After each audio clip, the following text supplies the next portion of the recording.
जय माता दी। आपने नवरात्रि के पहले दिन माँ शैलपुत्री की कथा को जिस प्रेम और श्रद्धा से सुना, उसके लिए हम दिल से आभारी हैं। आज हम उसी श्रृंखला को आगे बढ़ाते हुए सुनेंगे माँ दुर्गा की दूसरी शक्ति, माता ब्रह्मचारिणी की दिव्य और प्रेरणादायक कथा। कहते हैं अगर जीवन में कठिन संघर्ष हो, लक्ष्य कठिन लगे या मन विचलित हो, तो माता ब्रह्मचारिणी की उपासना से सब कुछ संभव हो जाता है। तो चलिए शुरू करते हैं माता ब्रह्मचारिणी की पावन कथा। आप देख रहे हैं आपका अपना चैनल डिवाइन इमेजिन। माता ब्रह्मचारिणी का स्वरूप। माँ ब्रह्मचारिणी का स्वरूप पूर्ण ज्योतिर्मय और अत्यंत भावपूर्ण है। वे अपने दाहिने हाथ में जप माला और बाएं हाथ में कमंडल धारण करती हैं। वे तप, त्याग, वैराग्य और संयम का प्रतीक हैं। ब्रह्म का अर्थ है तपस्या और चारिणी का अर्थ है आचरण करने वाली। इसलिए ब्रह्मचारिणी का मतलब है तप का आचरण करने वाली देवी। उनकी पूजा से भक्तों में धैर्य, संयम, अध्ययन में रुचि और स्मरण शक्ति का विकास होता है। उनकी कृपा से जीवन की अज्ञानता दूर होकर ज्ञान का प्रकाश फैलता है। माता ब्रह्मचारिणी की कथा।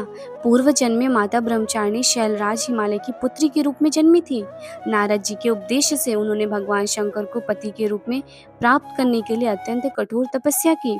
कहते हैं कि उन्होंने 1000 वर्ष तक केवल फल फूल खाकर तपस्या की। इसके बाद उन्होंने खुला आकाश, वर्षा और धूप सब सहकर कठिन उपवास किए। 3000 वर्षों तक केवल टूटे बेल पत्रों पर निर्वाह किया और भगवान शंकर की आराधना करती रही। फिर उन्होंने सूखे बेल पत्र भी त्याग दिए और कई हजार वर्षों तक निर्जल और निराहार रहकर तपस्या की। इस कठिन तपस्या से उनका शरीर अत्यंत कृश और शिंदी हो गया।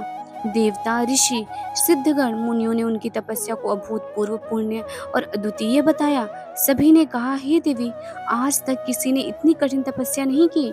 आपकी मनोकामना अवश्य पूर्ण होगी। अंततः माता ब्रह्मचारिणी की तपस्या से प्रसन्न होकर भगवान चंद्रमौली शिव ने उन्हें पति के रूप में प्राप्त हुए। इसी कारण उन्हें ब्रह्मचारिणी कहा गया है। दूसरी कथा के अनुसार माता ब्रह्मचारिणी की कथा में यह सिखाती है कि जीवन में कठिन संघर्षों के समय भी धैर्य और संयम नहीं छोड़ना चाहिए।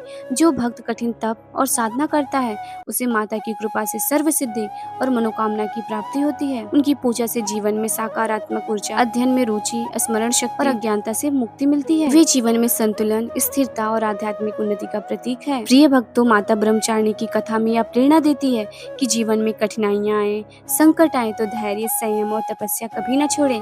उनकी कृपा से सभी कठिनाइयां आसान हो जाती हैं और मनोवांछित सफलता प्राप्त होती है। और दुर्गा देवी के तीसरे स्वरूप माँ चंद्रघंटा की कथा सुनने के लिए चैनल को सब्सक्राइब करना ना भूलें। अगर यह कथा अच्छी लगी हो तो कमेंट में जरूर लिखें जय माता दी। वीडियो को लाइक, शेयर और चैनल को सब्सक्राइब करना ना भूलें।